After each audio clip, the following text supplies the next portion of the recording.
Chers sujets du Royaume de France, chers amis chevaliers, bienvenue sur la chaîne de l'Aventurier catholique. Je vais vous passer un audio assez bref d'une émission qui dure plus de 4 heures de la chaîne Géopolitique Profonde où était invité Alain Soral et dans cet audio vous l'entendrez s'exprimer sur la destinée manifeste et ses dangers.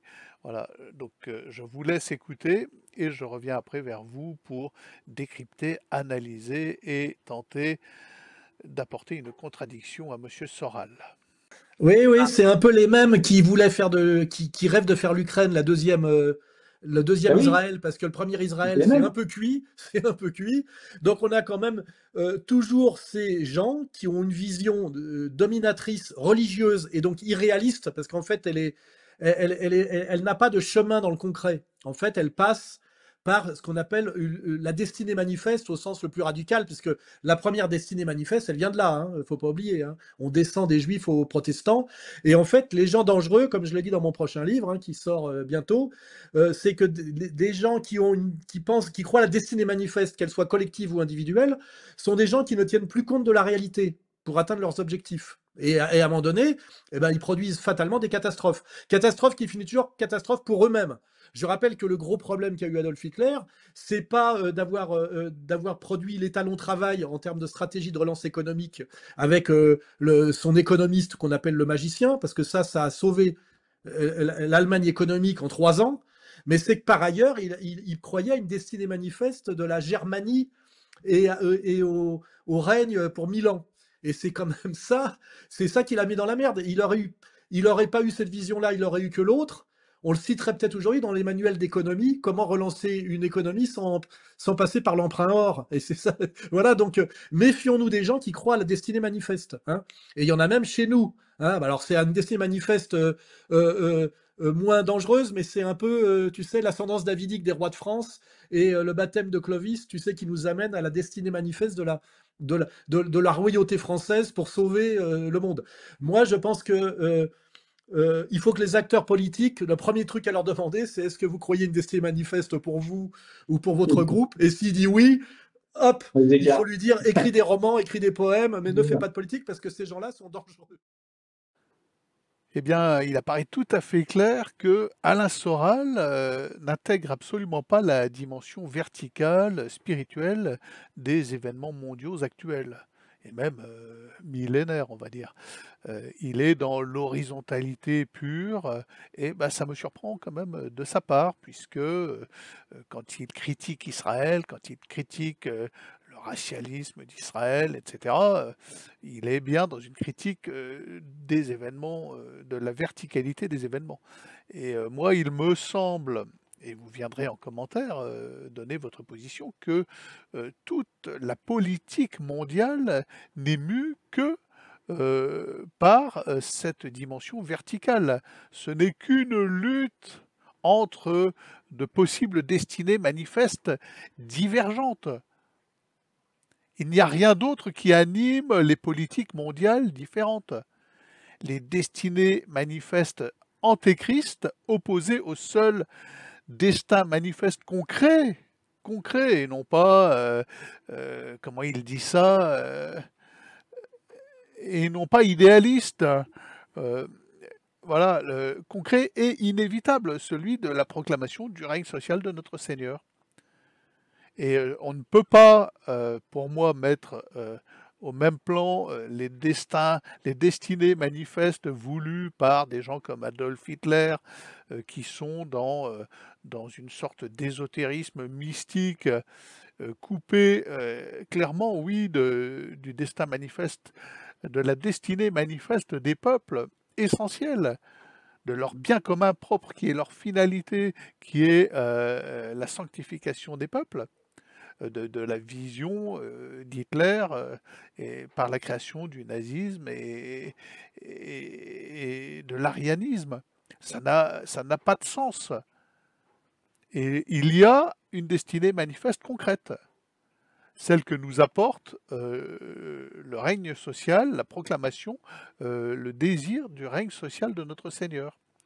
Et oui, on peut dire par extension que la France est animée par une destinée manifeste et elle n'est pas dangereuse, elle est nécessaire et bénéfique pour le bien de l'humanité. C'est une certitude.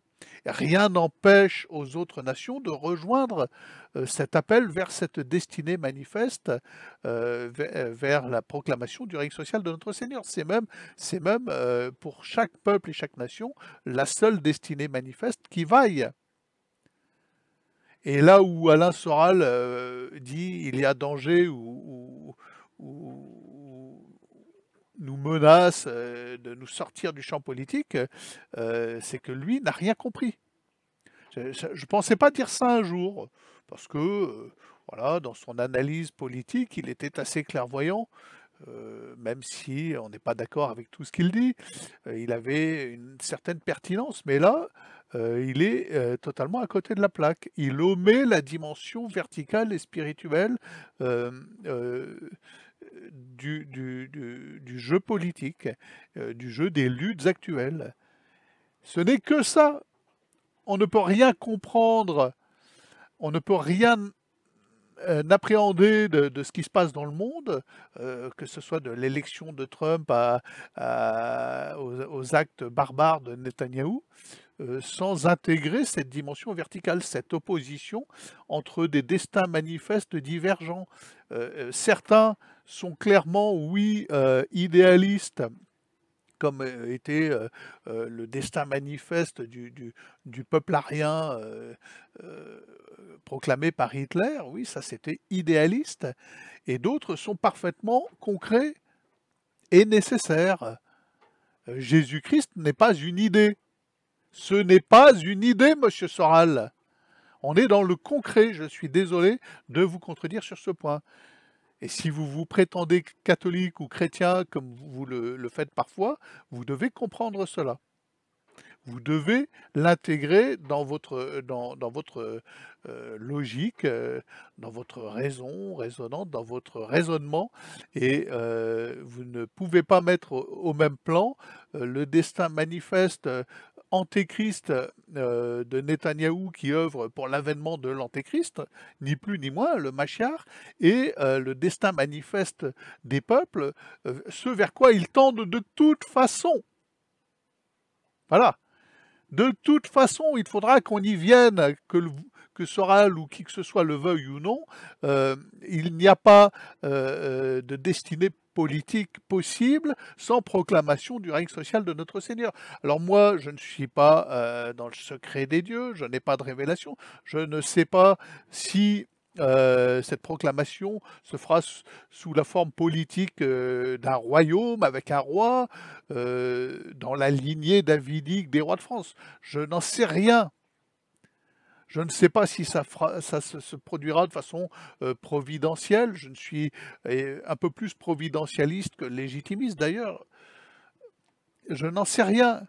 Je ne sais pas si, pourquoi pas, ça ne donnera pas lieu à une république de Milan, telle la République de Venise. Pourquoi pas? Je ne suis pas opposé à cela.